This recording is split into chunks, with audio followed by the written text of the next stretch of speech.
Thật là quê. Và vào bóng và hơi nguy hiểm. Thật là quê. Và vào bóng và hơi nguy hiểm.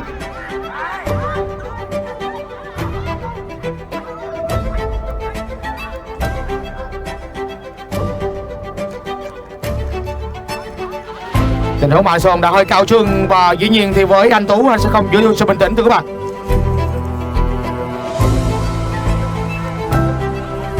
Anh Tú rõ ràng là có lý do để nóng giận với tình huống bóng vừa rồi.